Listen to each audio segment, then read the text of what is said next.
Salut! Alors je m'appelle Samantha. Raphaël. Voilà, j'ai 17 ans. Et moi j'ai 18, bientôt 19. Et on va vous parler de l'homosexualité. Exactement. J'espère que vous allez bien. Donc on va faire cette petite vidéo pour vous parler de l'homosexualité en France, de notre parcours, et on va essayer aussi de vous donner quelques conseils pour vous assumer et pour que tout simplement vous soyez heureux. Alors tout d'abord, petite rétrospective sur l'année 2013 qui a été l'une des années phares du mouvement homosexuel, en France en tout cas, avec le passage de la loi pour du mariage pour tous, et notamment avec toutes les manifestations qu'il y a eu et qui a engendré beaucoup de choses sur les réseaux sociaux surtout, où on a permis de voir toutes les réactions qu'il y avait, tous les points de vue que les gens avaient sur l'homosexualité, et on peut se rendre compte que c'est assez de la merde. Donc mon parcours à moi, c'est qu'il y a maintenant 2 ans que j'ai découvert que j'étais homosexuel, donc en 2013. Je sortais avec quelques filles, mais rien de très attirant, même malgré que je suis tombé amoureux vraiment d'une, en particulier pendant 1 an, en 2011-2012, je pense qu'elle se reconnaîtra. C'était comme un premier amour et j'étais vraiment très amoureux, mais il s'avère que j'étais attiré aussi par les garçons, donc à cette époque-là j'étais homosexuel. Sauf que petit à petit, j'étais de plus en plus attiré par les garçons, j'en suis même tombé amoureux d'un, il ne l'a jamais su, il ne le saura sans doute jamais. Donc aujourd'hui, je pense avoir grandi, mûri et beaucoup changé parce que je m'assume vraiment davantage. Mes amis m'ont accepté comme je suis vraiment.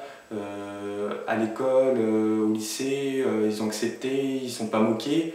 Après, c'était plus sur le fait que je veuille avoir un métier assez féminin qui est la coiffure. Donc en fait, quand on met sur la fiche quel métier on veut faire plus tard, j'avais mis coiffeur. Et de là, tout le monde s'était moqué de moi, on m'avait traité de pédé, on voulait me faire la bise, on me disait salut la petite coiffeuse. Donc ça me faisait beaucoup de mal honnêtement. Et donc voilà. Tu dis quoi Sam? Le journal direct matin. Il est d'hier. C'est quoi ça? Les homos encore ciblés. Attends, SOS homophobie, c'est une association ça non? Comportement méprisant, insulte, agression physique, voire viol. Non mais c'est sérieux ce truc? Attends. Là regarde, même si ces comportements ont baissé de moitié sur internet, et légèrement ils stagnent quand même en milieu scolaire, ils ont augmenté au milieu familial. Mais regarde, il y a même un père qui a voulu interner son fils parce qu'il était homosexuel. Vous trouvez ça normal? Encore aujourd'hui. J'encourage vraiment tous les garçons et les filles à s'assumer tels que vous êtes vraiment, sans trop non plus aller dans l'exagération, montrer ce qu'on n'est pas, mais montrer vraiment ce que vous êtes vous.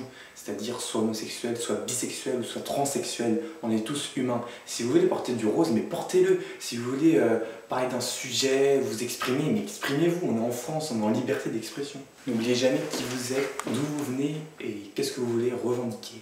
Par exemple, si vous aimez un métier ou si vous avez une passion, faites-la, donnez-vous à fond. Parce que moi, par exemple, je vais en reparler, mais le fait d'avoir honte d'être coiffeur, ça m'a vraiment tué au fond de moi, enfin, ça m'a détruit. En fait, je disais même plus que je voulais être coiffeur, je disais que je voulais être banquier, dessinateur, paysagiste, et ça m'a pris du temps avant de l'assumer, ça m'a vraiment remis en question parce que c'était quelque chose qui m'avait tellement fait mal de l'avoir dit une fois et j'avais eu tellement de moqueries que pour moi c'était impossible de leur dire que je voulais faire ce métier-là. Donc une dernière chose, si on ne vous a pas accepté tel que vous êtes, si votre famille vous a rejeté, parlez-en autour de vous à des professionnels ou des personnes comme moi qui s'assument et qui savent d'où ils viennent, quel parcours ils ont enduré avant ça. Parce qu'on est beau être en 2015, il y a encore pas mal d'homophobes. Et ouais. Et honnêtement c'est très dur encore de l'accepter, de l'assumer. Et je comprends tout à fait, hein, mais contrairement à moi, c'est vrai que j'ai eu la chance d'avoir des proches autour de moi, mon ancienne copine qui était beaucoup là pour moi, qui m'a donné beaucoup de conseils. J'en ai même abusé car je tombais malade et du coup j'étais pas dans mon état normal et elle l'a vu, mais il faut vraiment que vous sortez de cette bulle qui vous détruit, il faut vraiment que vous parlez, que vous communiquiez. Et c'est comme ça que vous allez arriver à être heureux et voilà, à vous épanouir carrément. Allez, au revoir.